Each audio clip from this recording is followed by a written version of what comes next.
नमस्कार दोस्तों। क्या आपका आरआरबी क्लर्क के प्रीलिम्स के अंदर अभी भी 35 से लेकर 40 के बीच में स्कोर आ रहा है? तो ये वीडियो आपके लिए बहुत इंपॉर्टेंट होने वाला है, बिकॉज इसके अंदर मैं बात करने वाला हूं एक सही मॉक टेक्निक स्ट्रेटेजी क्या होनी चाहिए और कैसे हमें 70 से लेकर 75 के बीच में जो स्कोर आप मन में लेकर चल रहे हो उसे कैसे अचीव करना चाहिए करके। आप सबका हार्दिक स्वागत है। मेरा नाम है नागेश। उम्मीद करता हूं सब लोग की पढ़ाई अच्छी चल रही होगी करके। तो सबसे पहली चीज आप पहले ये फोकस करिए कि हमें सेक्शनल स्ट्रेटेजी कैसी होनी चाहिए करके। बेसिकली आरआरबी क्लर्क के प्रीलिम्स के अंदर दो सेक्शन आते हैं, एक है आपका रीजनिंग और दूसरा है आपका क्वांट। रीजनिंग में आपको मिलने वाला है 25 मिनट्स एंड आपको क्वांट के अंदर मिलने वाला है 20 मिनट्स। ठीक है, पहली चीज तो आप ये कंफर्म मुझे करके बताइए कि क्या आप 45 मिनट के अंदर 45 क्वेश्चन सॉल्व कर पा रहे हो क्या? ये बहुत इंपॉर्टेंट है।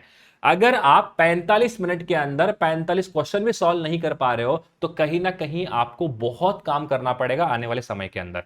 बिकॉज अगर आप 45 मिनट के अंदर 45 क्वेश्चन बना पाते हो तभी जाकर 70 से लेके 75 बीच का जो टारगेट आप मन में लेकर चल रहे हो ये आपके लिए जो है अचीवेबल है।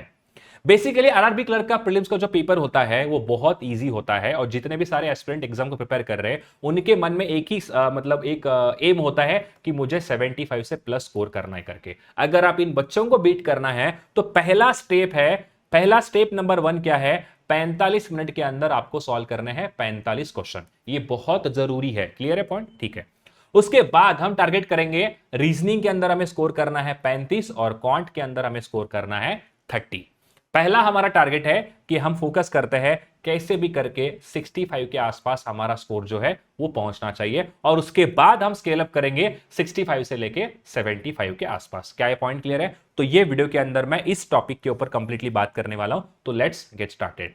पहली चीज आपको यह समझना बहुत जरूरी है कि रीजनिंग में ये 35 नंबर कहां से मैं लेकर आऊंगा। अगर मैं आपको पूछता हूं कि मुझे कल के कल 1 लाख रुपए की जरूरत है, अगर आपसे कोई आपका फ्रेंड भी कहता है कि अरे भाई ऐसा ऐसा है मुझे 1 लाख रुपए की जरूरत है, तो कुछ कर सकता है क्या? तो क्या बोलेगा फिर?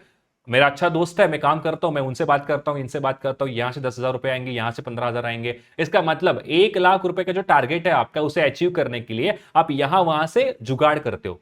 सेम चीज अगर आपको रीजनिंग में 35 का टारगेट लेकर चल रहे हो तो पहले यह पता होना चाहिए 35 नंबर कहां से आएंगे करके। और ये चीज डुएबल भी है। अभी पजल के अंदर आपका टारगेट होना चाहिए जितने पजल आते हैं उतने पजल मुझे कंफर्म बनाने हैं करके। अगर आप ये मन में चलोगे ना कि यार पजल में एक छोड़ देता हूं, मेरे से नहीं बनने वाला है, तो कहीं ना कहीं आपका टारगेट थोड़ा सा नीचे हो जाएगा। इसीलिए क्या है, 15 क्वेश्चन रीजनिंग के आपके कंफर्म जो मॉक के अंदर आएंगे या कभी भी आप फाइनल एग्जाम देने जाओगे तो वहां पर 15 क्वेश्चन तो आपको देने ही देने हैं और ये क्वेश्चन आपके अच्छे से प्रैक्टिस होने चाहिए, यानी कि ओवरऑल पजल के ऊपर एक अच्छी कमांड आपको लेकर आनी पड़ेगी। उसके बाद पजल के अलावा आपके पास मिसलिनियस टॉपिक है जिसके अंदर आता है कोडिंग डिकोडिंग के 5 सवाल आपको देखने को मिल सकते हैं। उसके बाद सिलॉक्स आएगा, अल्फा न्यूमरिक आएंगे, इनइक्वालिटी आएंगे एंड ब्लड रिलेशन आएगा। तो पहला काम है कि मैं पजल के ऊपर कमांड लेकर आऊंगा और उसके बाद मैं मिसलिनियस के टॉपिक प्रैक्टिस अच्छे से करूंगा ताकि जो है 15 प्लस 15 यानी कि 30 क्वेश्चन का जुगाड़ जो है मैंने यहां पे कर लिया है। क्या ये बात सबको समझ में आ रही? एक बार हाँ ना बोलो। उसके साथ मेन इंपॉर्टेंट क्या है, इनइक्वालिटी डुएबल है तो आप 30 में और 3 नंबर ऐड कर दो तो मोटा मोटा जो है 33 नंबर तो आपको आने ही चाहिए। अब इसमें क्या चीज है पता है क्या? बहुत सारे बच्चे कंफ्यूज होंगे करना कैसे है करके। देखो बड़ा सिंपल है कैसे हमें इसे अचीव करना है करके। मैं आपको टारगेट दे रहा हूं नेक्स्ट 20 डेज का। ये आपको टारगेट लेना है फॉर द नेक्स्ट 20 डेज। पहले डिस्कस करते हैं रीजनिंग के अंदर एंड उसके बाद हम बात करेंगे क्वांट के लिए। ठीक है, रीजनिंग में क्या करना है, हमें 15 क्वेश्चन बनाने हैं फाइनल मॉक के अंदर या आपको जो एग्जाम टारगेट लेके चल रहे हो उसके अंदर। तो 20 डेज में पहले तो आप मुझे ये बताओ कि आप कितना टाइम अलाउट कर सकते हो रीजनिंग के लिए खास करके। तो मेरा जो एक आपको सजेशन रहेगा, अगर आप एक फुल टाइम प्रिपरेशन कर रहे हो तो मोटा मोटा आपको 3 आवर्स तो देने ही पड़ेंगे। क्या ये पॉइंट क्लियर है? और जो आरआरबी क्लर्क के मॉक्स आते हैं ना, जो आरआरबी क्लर्क के जो क्वेश्चंस आते हैं वो डुएबल होते हैं और इजी भी होता है। तो मोटा मोटा अगर कोई बिगिनर बच्चा है तो 7 to 8 मिनट के अंदर अंदर तो एक पजल बना ही लेगा। अगर बहुत ही बिगिनर हो, अगर नहीं आ रहा है तो 7 से 8 मिनट या 8 से 10 मिनट आपको लग सकते हैं। इसका मतलब आपको 1 घंटे के अंदर मोटा मोटा जो है कम से कम आपको कितने क्वेश्चन प्रैक्टिस करने हैं? मिनिमम 7 to 8 आपके सेट्स हो जाने चाहिए। ये टारगेट आपके मन में लेकर चलना है। क्या ये बात सबको समझ में आ रही है? इसका मतलब मैं राउंड ऑफ करता हूं कि आपको डेली 8 पजल प्री लेवल के प्रैक्टिस तो करने ही करने हैं। अगर आप ये मिनिमम लेके चलते हो तो मैक्सिमम करना चाहते हो तो अगर आपके पास उतना टाइम आता है तो कम से कम टारगेट करो 15 सेट्स पर डे। ये डेली का 15 सेट्स आपको करने हैं फॉर द नेक्स्ट 20 डेज। तो ये कंप्लीट कितना हो जाएगा, आप कर लोगे 300 सेट। कितना कर लोगे, 300 सेट आप आराम से कर लोगे। उसके बाद क्या है आपका, डेफिनेटली वो इंप्रूवमेंट आ जाएगा, वो लेवल जो है आपका धीरे धीरे करके क्या हो जाएगा, इंप्रूव होगा। एंड आप जो है एग्जाम के अंदर या मॉक के अंदर 15 क्वेश्चन डेफिनेटली सॉल्व करोगे। ये आपका नेक्स्ट 20 डेज का टारगेट है।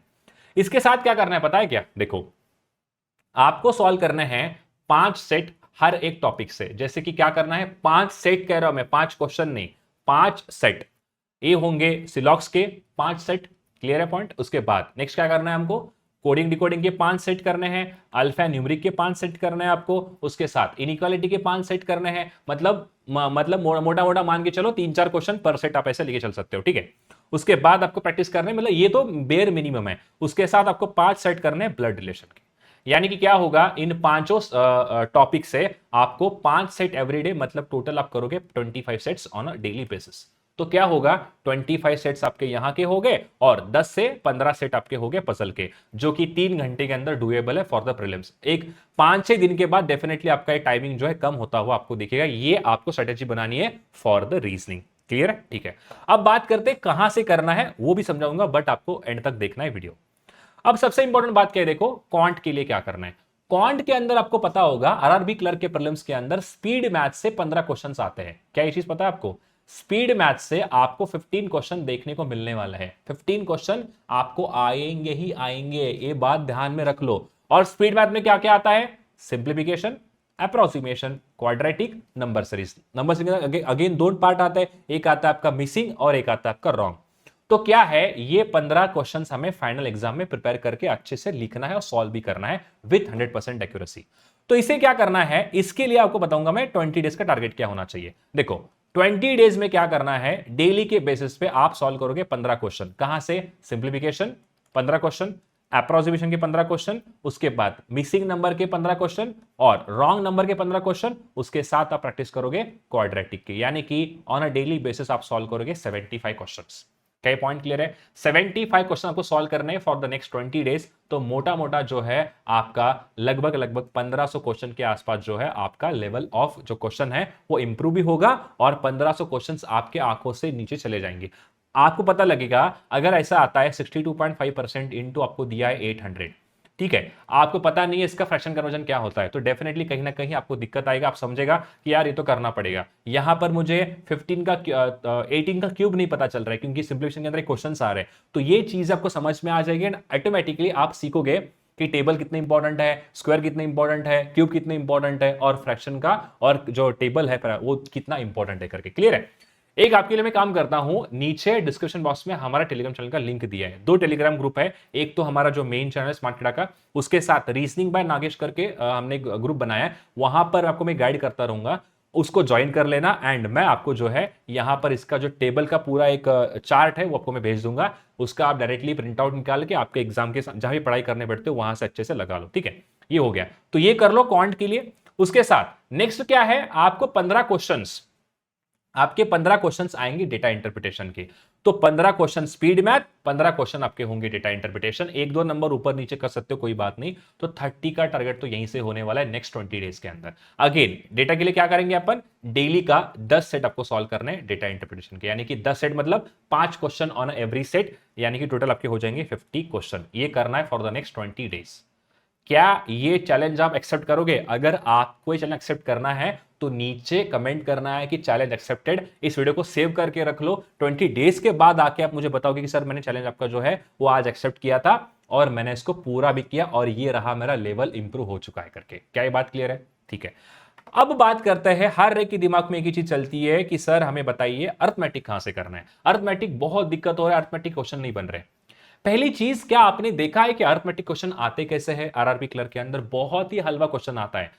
आपको बोलेगा कि ये 2 नंबर का रेशो है, मान लीजिए 13:12 इसका 2 नंबर का रेशो है। इसमें कुछ नंबर ऐड हो रहा है और उसके बाद जो है नंबर ऐड होने के बाद एक और जो है यहां पर A:B रेशो बनने वाला है। तो बताइए सबसे स्मॉलेस्ट नंबर कौन सा है? तो क्या इसमें आपका इतना लॉजिक लगने वाला है? क्या नहीं है। अगर आपको नॉर्मल भी इसका आइडिया है तब भी आप बना लोगे। तो पहले ये टॉपिक को लिख लो, हमें करना है परसेंटेजेस, हमें करने हैं टाइम एंड वर्क, हमको करना है प्रॉब्लम्स ऑन ट्रेन और हमें करना है कौन सा क्वेश्चंस, नेक्स्ट वो है मिक्सर एलिगेशन, और इसके साथ आपको प्रैक्टिस करना है, नेक्स्ट टॉपिक आपका होना चाहिए वो है, इसके साथ आप लगा लो बोट एंड स्ट्रीम। ये टॉपिक तो करने ही करने हैं, इसको आप छोड़ नहीं सकते, क्योंकि इन सभी से इसके साथ एक और ऐड कर लो पार्टनरशिप। मैं अभी आपको नहीं कहा कि प्रॉफिट लॉस कर लो करके, उसमें सवाल थोड़े से वैरायटी क्वेश्चंस आ सकते हैं और बहुत फेवरेट टॉपिक भी है हर एक एग्जामिनर के पॉइंट ऑफ व्यू से। तो ये टॉपिक करने ही करने हैं, यहां से आपके फंसेंगे 4 से 5 क्वेश्चन, डेफिनेटली आपके 4 से 5 क्वेश्चन फंसेंगे। और इतना अगर कर लोगे तो हमारे लिए कट ऑफ की बात तो टेंशन नहीं है। 30 में हम 5 ऐड करेंगे तो आपका 35 यहां से हो गया, 35 हम कर लेंगे रीजनिंग से, 1-2 नंबर वहां से कर लेंगे, तो डेफिनेटली हम 75 के प्लस जो है वो स्कोर हम यहां पर लेकर आने वाले हैं। क्या बात होगा समझ में आ रही है? ये चीज दिमाग में सेट कर लो, ठीक है। अब बात करते हैं कि सर अगर हमको ये चैलेंज एक्सेप्ट करना है तो एक हमें बात बताइए कि पहला क्या करना पड़ेगा। ये बहुत जरूरी है, ये बहुत जरूरी है, पहले क्या करना है करके। अगर आप चाहते हो कि हमको ये चैलेंज एक्सेप्ट करना है करके, तो सबसे पहले आपको एक लाइव मॉक लगाना पड़ेगा। हमने स्मार्ट टीडा ने आपके लिए एक लाइव मॉक प्रिपेयर करके रखा है। आप डायरेक्टली हमारे वेबसाइट पे जाइए और वहां पर आपके सामने आरआरबी असिस्टेंट प्रीलिम्स जो आपका ये एग्जाम होने वाला है उसके लिए हमने एक मॉक आपके लिए दिया है। इसको सबसे पहले आपको अटेम्प्ट करना है और इसके अंदर आपको स्कोर होना चाहिए। पहला टारगेट आपके दिमाग में होना चाहिए, क्या, कौन सा टारगेट? 45 मिनट के अंदर मेरे से 45 क्वेश्चन बन रहे नहीं बन रहे करके। ये पहला स्टेप है, इसको तो करना ही करना है। क्लियर है पॉइंट? कई बातों को समझ में आ रही है? To understand paper pattern, to understand level of difficulty कैसे होना चाहिए करके, तो सबसे पहले एक लाइव मॉक लगाओ और लाइव मॉक लगाने के बाद आपको क्या करना है, आपके जो स्कोर है वो लिख कर रखना है आज के डेट में। जब भी आप मॉक लगाओगे, मान लीजिए आपने 3rd मई पे मॉक लगाया और 3rd मई पे आपका स्कोर आया, लेट अस टेक एग्जांपल, आपने स्कोर किया 51, क्लियर है, या आपने स्कोर किया 45, जो भी आपका स्कोर आएगा। उसके बाद ये चैलेंज एक्सेप्ट करोगे 20 डेज का, एंड 20 डेज के बाद आपको कहा क्या करना है, नेक्स्ट 20 डेज के बाद आपको अगेन एक मॉक लगाना है। वो आप डायरेक्टली हमारा फ्री वाला मॉक लगा सकते हैं, बस मॉक आपके लिए फ्री रहेगा। उसके बाद हम देखते हैं आपका लेवल कैसे इंप्रूव नहीं होगा करके। ये 20 डेज का चैलेंज एक्सेप्ट कर लो और उसके साथ मेरी 2 PM की क्लास कर लो। 2 बजे मैं आपको करवाता हूं 2 मेंस लेवल पजल, उतना कर लो, आपके लिए रीजनिंग का सॉर्ट आउट है, टेंशन लेने की जरूरत नहीं है। क्लियर है? सबसे मेन बात है कि सर हम प्रैक्टिस कहां से करेंगे, तो उसके लिए क्या है, one stop solution speed drill, जहां पर आपको क्वेश्चन जो है with timer and without timer दोनों आपको देखने को मिलते हैं। तो स्पीड ड्रिल पहले जो 10 हमारे स्पीड ड्रिल के जो अटेम्प्ट है वो आपके लिए फ्री रहने वाला है। 5 होंगे आपके इस तरफ, 5 होंगे आपके इस तरफ, यानी कि 5 टाइमर के साथ और 5 विदाउट टाइमर के साथ। तो पहले ये स्पीड आप जाके लगा के देख लो कैसे समझ में आ रहा है नहीं आ रहा है करके। उसके बाद क्या है, आपको लगता है कि सबसे अच्छा टूल है करके, क्योंकि उसके अंदर ऑप्शन है to choose moderate, easy to moderate and moderate to difficult, यानी कि क्लर्क और पीओ। आप पहले क्लर्क चूज कर लो एंड क्वेश्चन जो है वहां से अटेम्प्ट करना आप स्टार्ट कर दो। क्लियर है पॉइंट? तो ये आपको करना है एंड पहले आपको मॉक लगाना है और मॉक का स्कोर लिख कर रखना है एंड कहना है नीचे कमेंट में कि हमने चैलेंज को एक्सेप्ट किया है करके। तो देखते हैं क्या आप 20 डेज के बाद ये चीज करने के बाद क्या आपका स्कोर इंप्रूव होता है क्या करके। ठीक है, तो मिलते हैं अगले वीडियो के अंदर, तब तक पढ़ाई कर रही है और उसके साथ ही हमारा टेलीग्राम चैनल जरूर ज्वाइन करना। Thank you so much and have a nice day.